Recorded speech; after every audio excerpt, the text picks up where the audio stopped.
The Inkheart Murders Part 2. Chapter 9, The Ripped Chapter. He's not killing them to make a point, Lyra said. He's killing them to make a sentence. And we're getting closer to the period.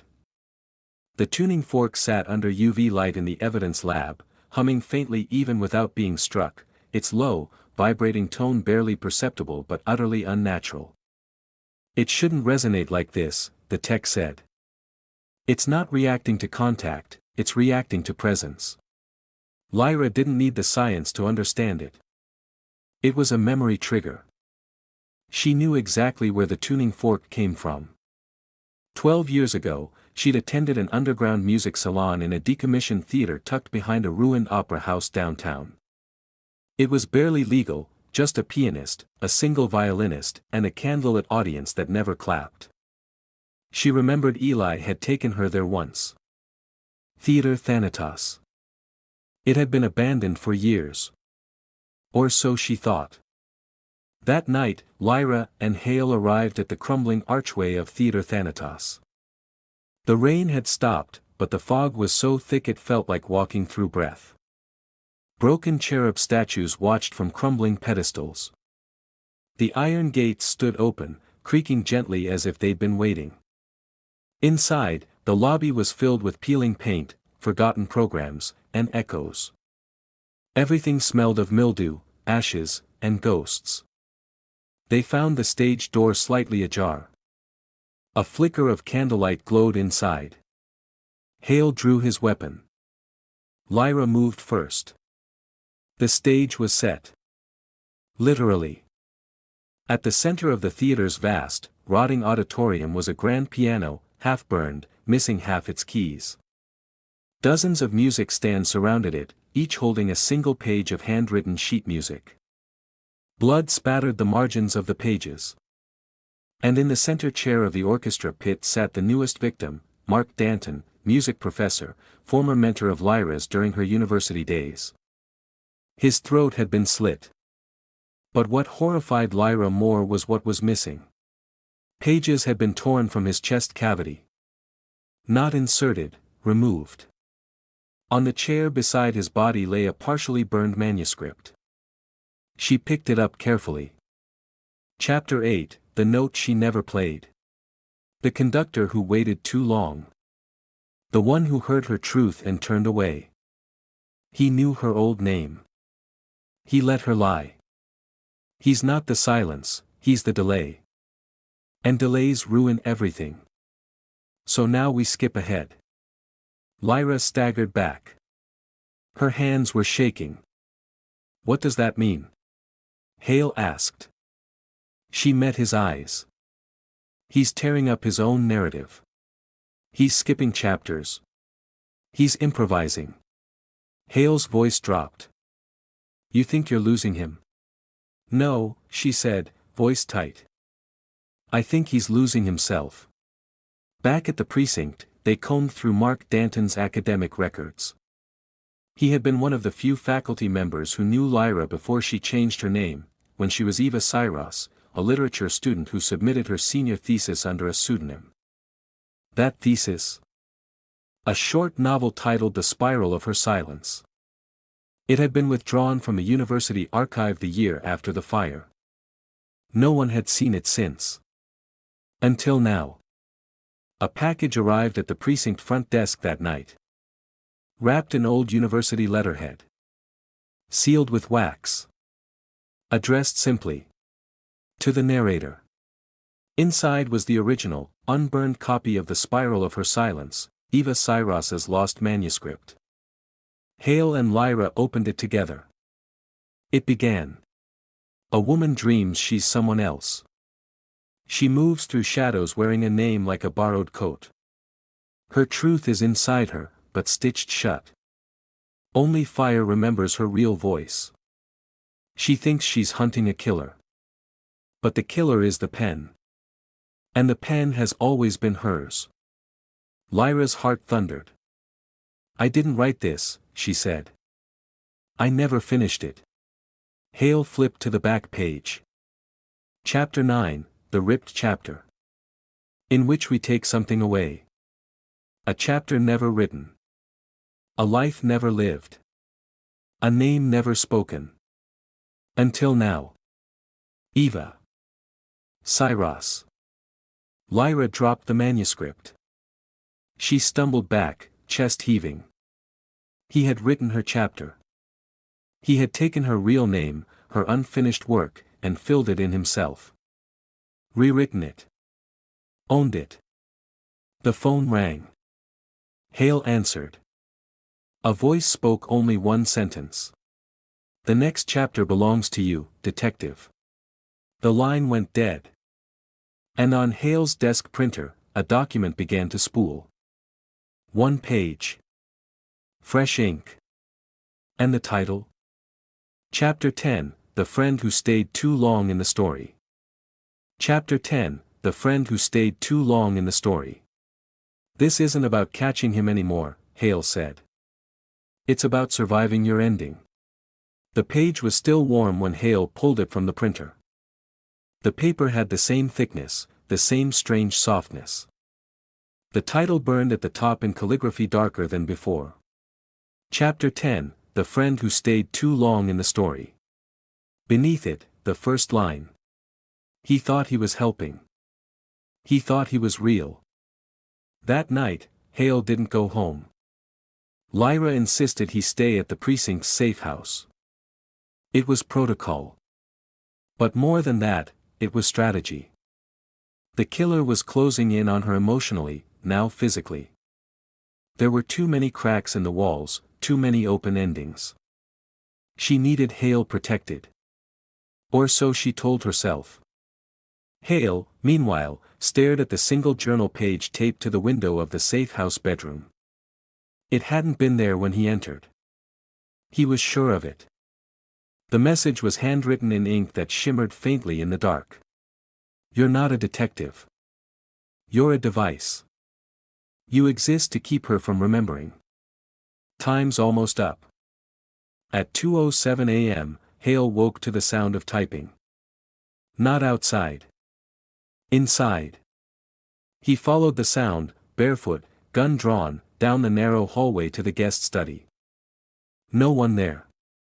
Only an old typewriter resting on the desk. Not precinct issue. He leaned closer. A page had been fed into it. The ink was fresh. He knew he would read this. He always does. He's part of the script. He's part of her. He isn't real. End of chapter 10 begins now.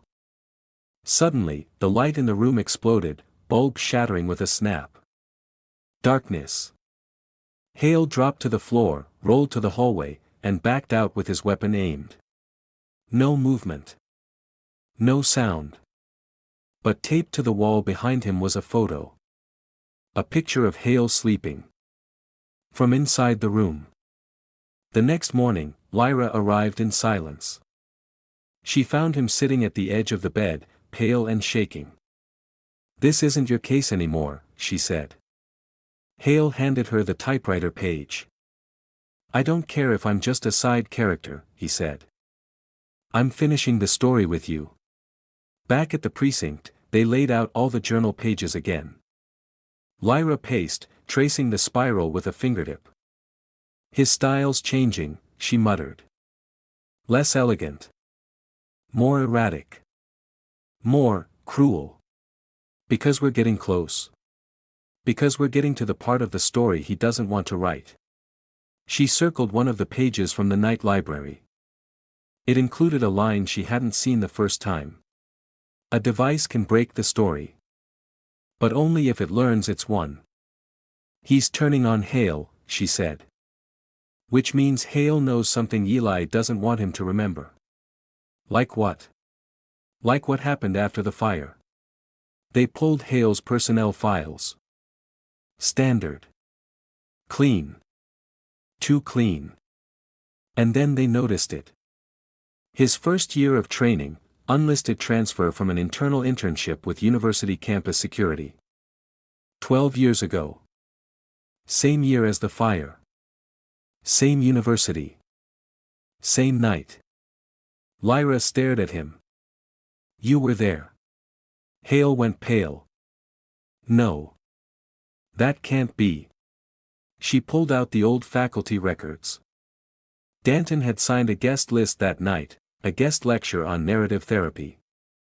Student list attached. Security log printed and signed by Connor Hale. You saw the fire, she whispered. He stepped back. No. I don't remember. I don't. And then he froze. His eyes widened, but not in fear. In horror. Wait. He staggered to the whiteboard, pulled down the photo of the original spiral manuscript, and pointed to a signature scrawled faintly on the dedication page. For CH. The one who found me first. He looked up at her. I didn't just witness the fire. I pulled you out of it. Silence fell between them. Outside, the rain had stopped.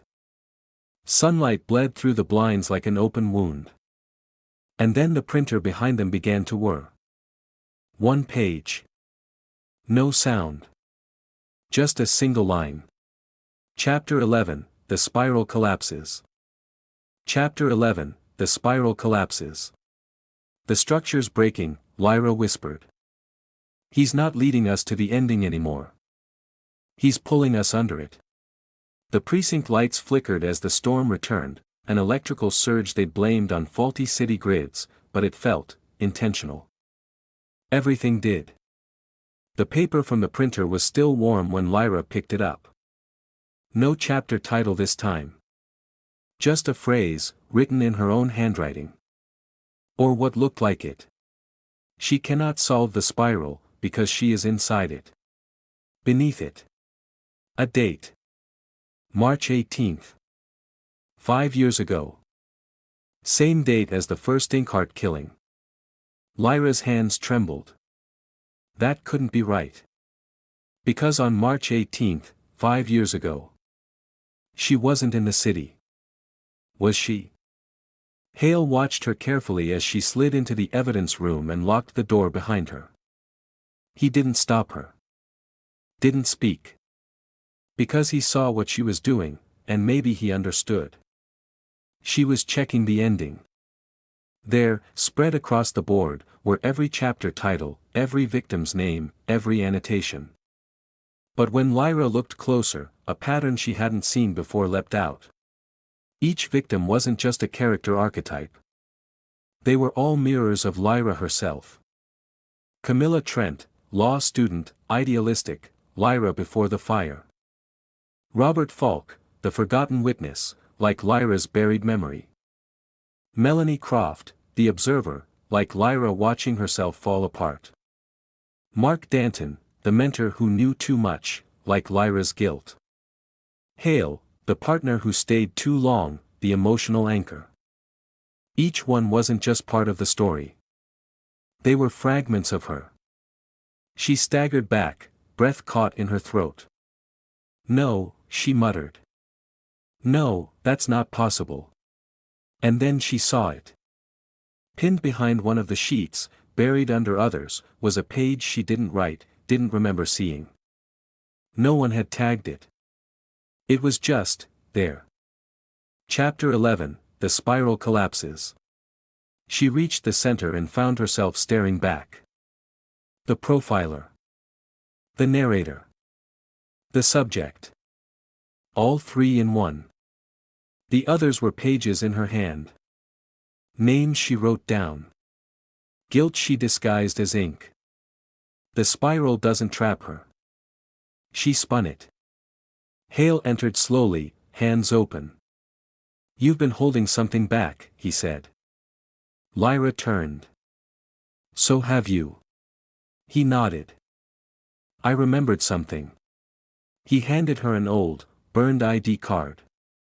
It was found tucked in the back of his old notebook, never filed, never recorded. Eva Cyrus. Undergraduate. Creative Writing Program. Witness, Connor Hale. Incident, campus fire. Suspected arson. Someone forced this out of the archive, Hale said. Someone erased it. She stared at it, fingers trembling. I changed my name, but someone made sure it looked like I never existed. The electricity flickered again. A soft hum vibrated in the air. Lyra's eyes darted to the far end of the room. One of the evidence lockers was open. Unlocked. Inside was a new object. A carousel slide projector. Loaded. Plugged in. Already humming. She stepped closer. Hale reached for her wrist, but she went still. This is part of it, she said. I have to see. She clicked it on. The wall flickered. Slide 1, a photo of her old dorm room. Burned. Scorched bed frame. Slide 2, the back of a young man's head, Eli Wren, sitting at a desk, writing. Slide 3, a photo of Lyra, sleeping, her arms covered in ink. Dozens of symbols on her skin. Slide 4, a classroom whiteboard, scribbled with the phrase. The story writes back. Slide 5, a blood-stained mirror with a single word scratched in the surface. Eva. Lyra collapsed to the ground. Her mind was spinning. Memories unspooled behind her eyes, screams, fire, pages burning, Eli holding her by the wrist, whispering. We'll finish the story together. Even if you forget it. Back in the room, Hale steadied her. But Lyra looked up, eyes glassy. It wasn't just him, she said. I started this. I made the first draft. Hale frowned. Made what? The book. The spiral. The characters. The story about a killer who leaves pages behind. I wrote it. In college. But I never finished it. I dropped out after the fire. I thought it was gone. Hale paled. You think he's using your story? No, she said. He's using me to finish it. And then the projector clicked to slide 6. A photo of the precinct's interrogation room. Taken from inside. Tonight's date marked in the corner. A knock came at the precinct entrance. Uniformed officers opened it. A package. No return address. Inside, a manuscript. Hardbound. Title, The Spiral of Her Silence, Final Draft. And beneath it, a note. Chapters 12 through 25 will write themselves. After she remembers everything. Chapter 12, The Partner's Secret. You're not the only one who forgot something, Hale said. But forgetting doesn't erase what we left behind. It just leaves it waiting. The manuscript was heavy. Hand-bound. Its cover was black leather, worn and cracked like dry skin. Lyra turned it over in her hands. There was no author listed. No publisher. Just the title pressed into the front in shimmering ink. The Spiral of Her Silence, Final Draft.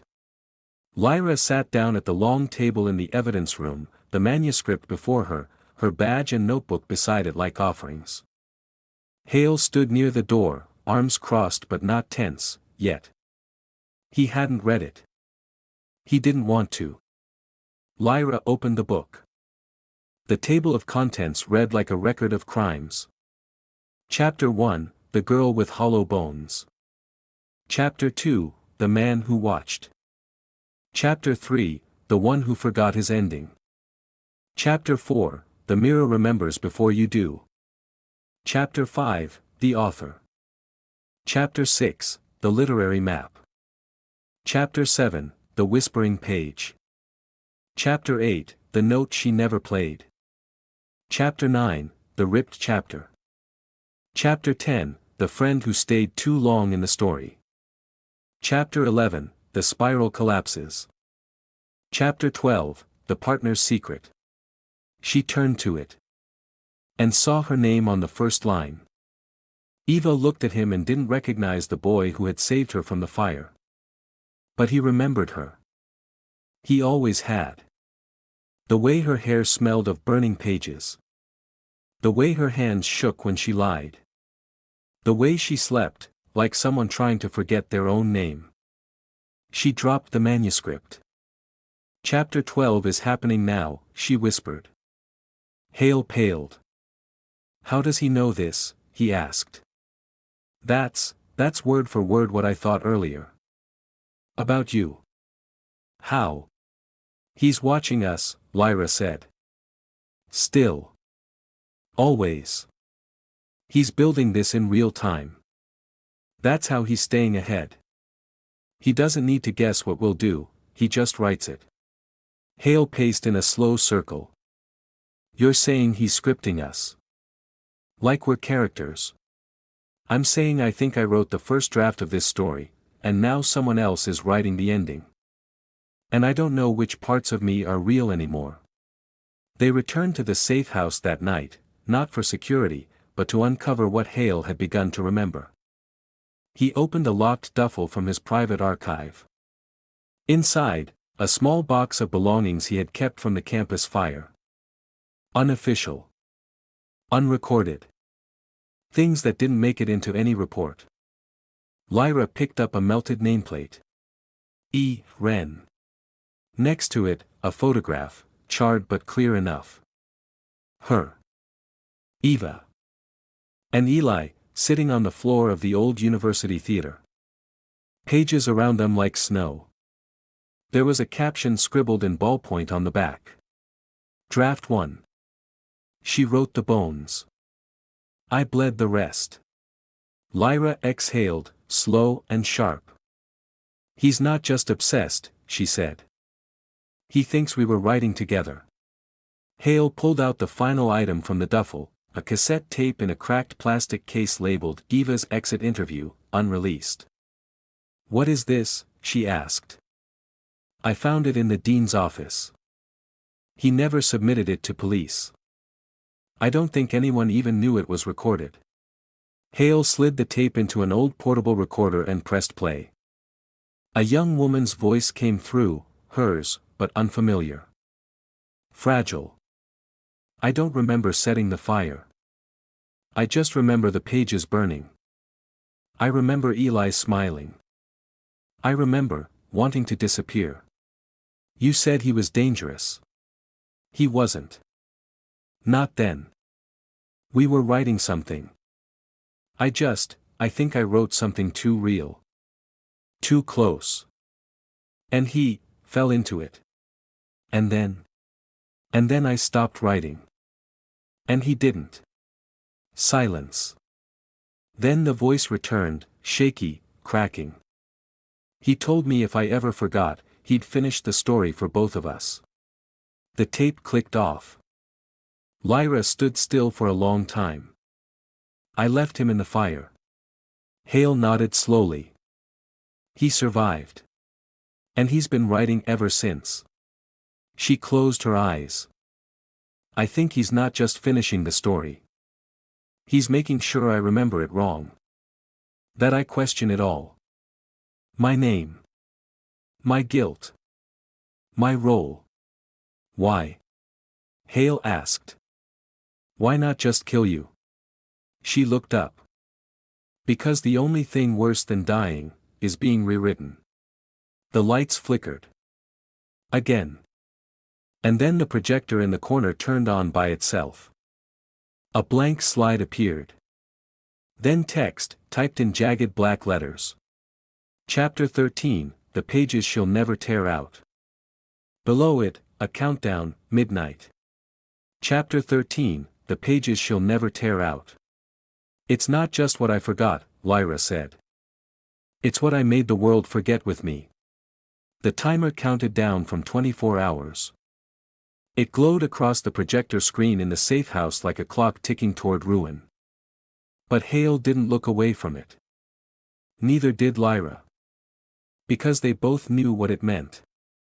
The spiral had turned. They were now in the final act. We're not solving a mystery, Lyra whispered. We're following a manuscript. One I helped write, one he's revising with blood. Hale didn't argue. He'd seen the manuscript. Heard the tape. Lived through the dreams. But he still asked, what's supposed to happen when the countdown ends? Lyra hesitated. She reached into the duffel bag and pulled out the manuscript again. She turned to chapter 13, the one that had just appeared. This time, the page was partially blank. The first lines were there, and the rest was unfinished. Chapter 13, the pages she'll never tear out. There was a girl who believed truth was something you could bury under narrative. She rewrote herself, erased her fire, her grief, her guilt. But some stories won't stay silent. Some pages won't burn. She knew what she did to Eli. And he knew what she would do to herself once she remembered. Because it wasn't just fire that night. It was nothing. The rest of the page was empty. Waiting. I have to go back, Lyra said quietly. Back where? To the place it started. To the archives. If the memories won't come to me, I'll go to them. Midnight. Lyra and Hale returned to the ruins of the old university archives, sealed off after the fire a decade earlier. Access required cutting through rusted gates and wading through a sunken courtyard. Vines had overtaken the brickwork like scars. Inside, ash still dusted the walls. The burned door to the spiral room, where Lyra and Eli had written together, stood crooked, half open, like an unfinished thought. They entered. Everything smelled of carbon and ink. She touched the charred floorboards, closed her eyes, and the memory came rushing back. Not slowly. Not gently. Like a scream between the years. She was Eva again. Younger. Sleepless. Eli sat across from her, barefoot, cross-legged, reading her manuscript aloud. She had just written a scene where the killer leaves pages behind. He smiled at her like she was a god. You're not writing fiction, Eva. You're writing people into being. And she, drunk on her own power, had whispered. Then maybe I'll write myself into someone better. He asked if she'd leave him behind. She didn't answer. So he lit the pages on fire. She screamed. Pushed him. The candle tipped. Flames leapt. The last thing she remembered was running. And the sound of him laughing in the smoke. She opened her eyes. Tears fell silently down her cheeks. I left him in here, she said. I ran while he stayed. And somewhere in that fire, Eli Wren became Inkheart. They searched the ruins until Hale found a locked drawer in the floor. He pried it open. Inside was a metal box, scorched but intact.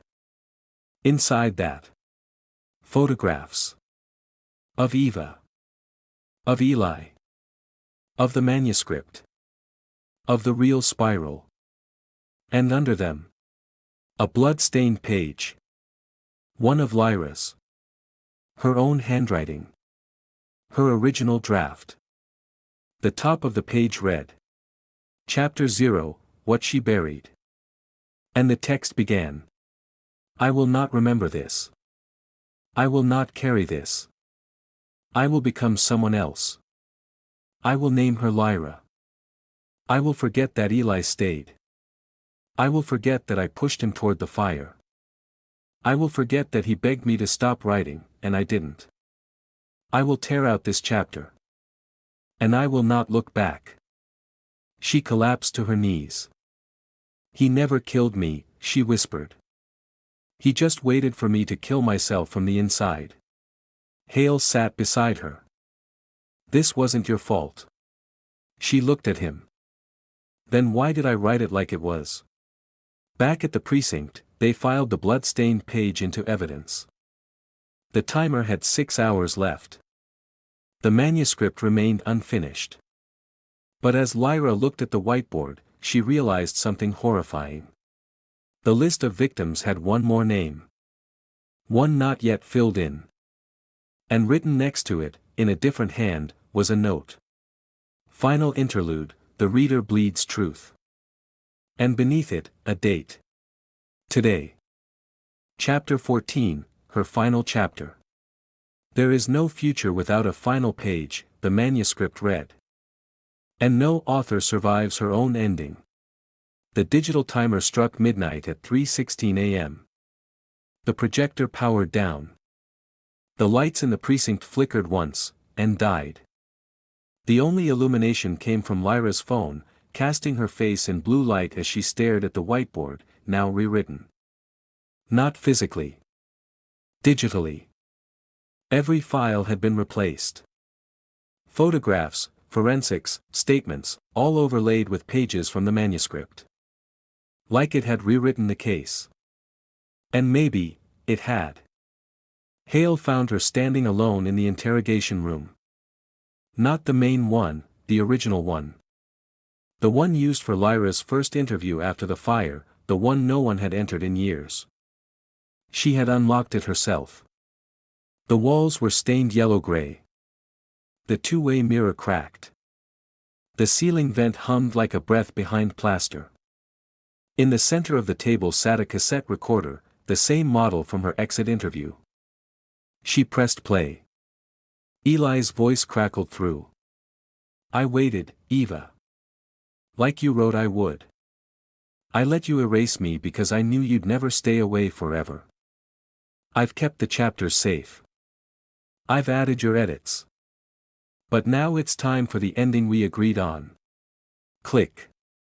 A second tape autoplayed.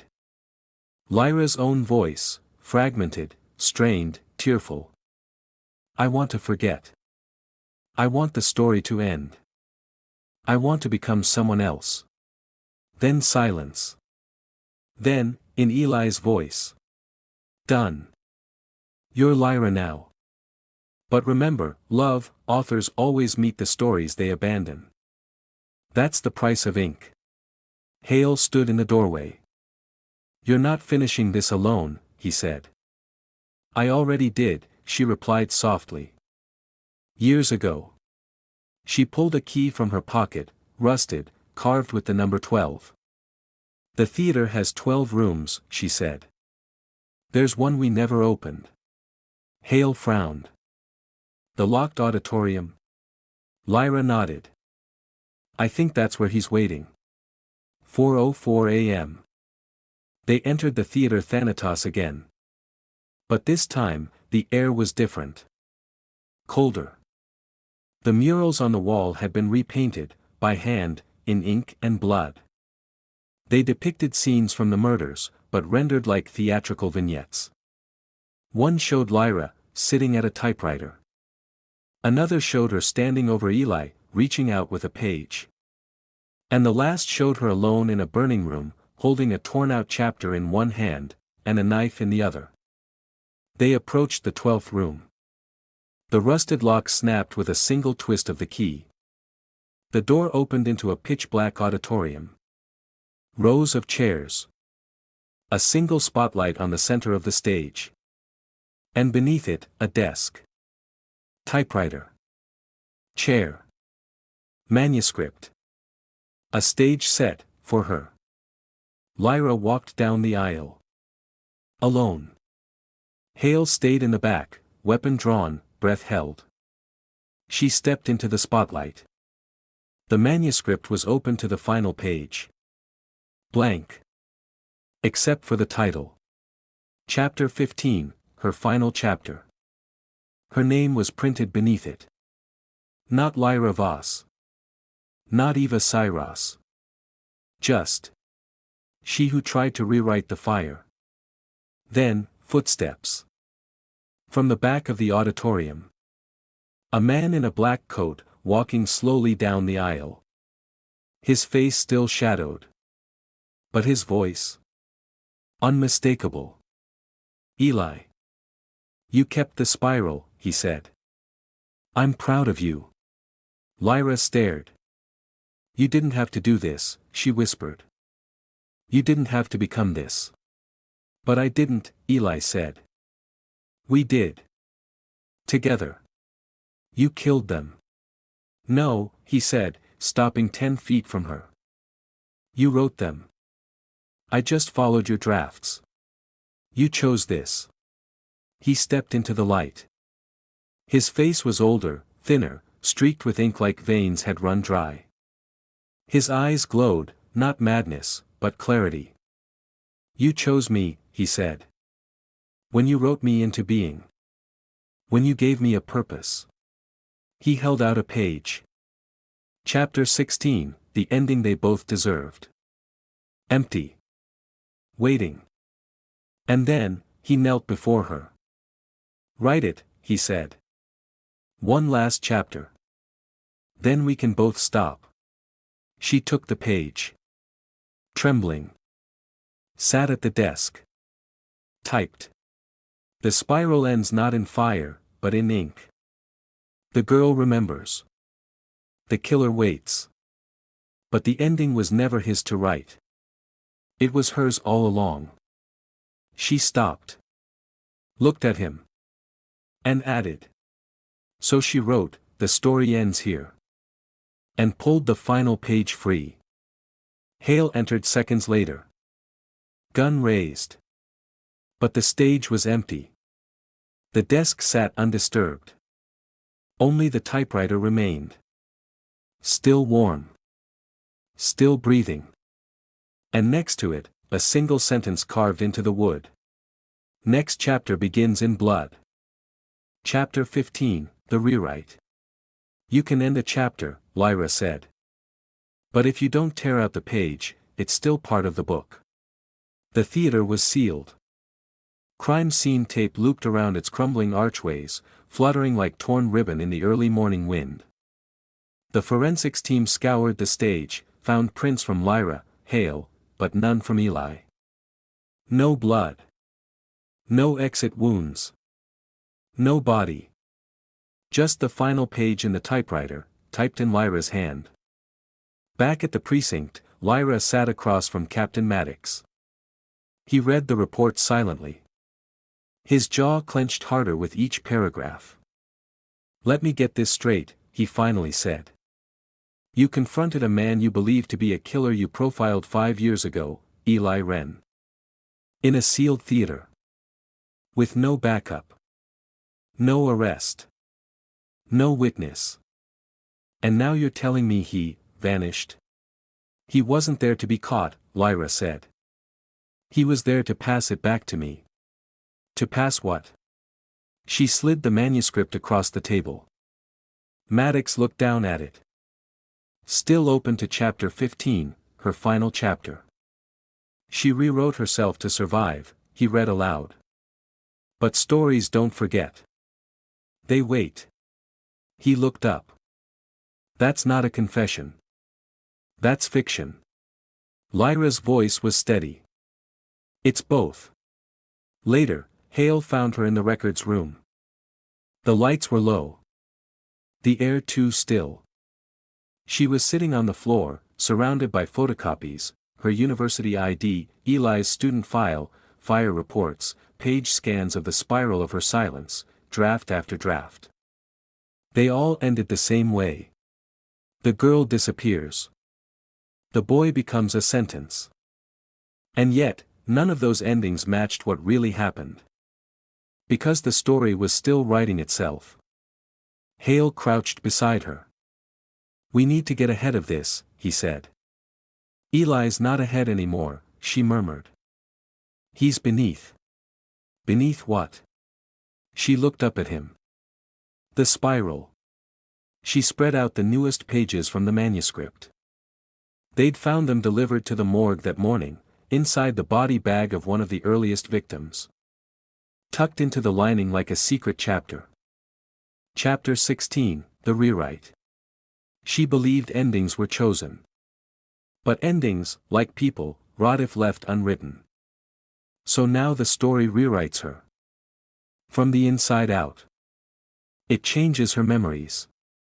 It rearranges her guilt. It infects her ink. The pen is no longer in her hand. Hale leaned in. He's still writing. Lyra nodded. Or I am. And I don't know which is worse. That night, she returned home. She didn't sleep. She burned the final page she typed at the theater. Watched the smoke curl around the word ending. But the next morning, on her kitchen table, a new page sat beneath her coffee mug. Same paper.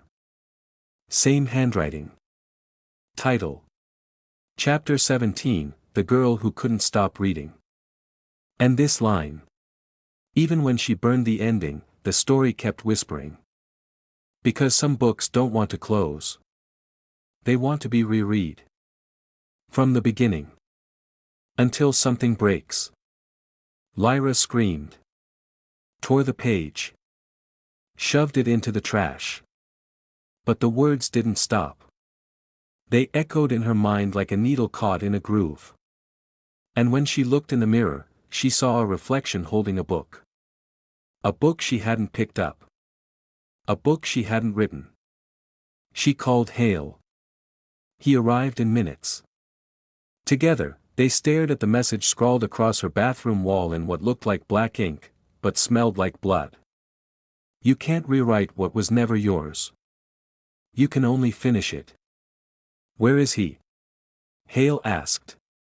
Lyra closed her eyes. He's not hiding anymore, she whispered. He's waiting to be read. And far away. In a place without windows. Lit only by the glow of candlelight and projector slides. Eli Wren sat at a desk. Before him. A single blank page. He dipped his pen in ink. Smiled. And began. Chapter 18, The Return of the Forgotten Name. The case may be closed for now, but mysteries always leave behind new questions. If you enjoyed this investigation, leave a like.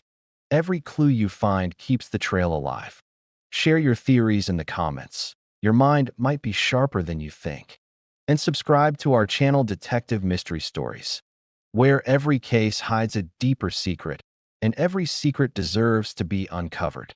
The next mystery is already waiting for you.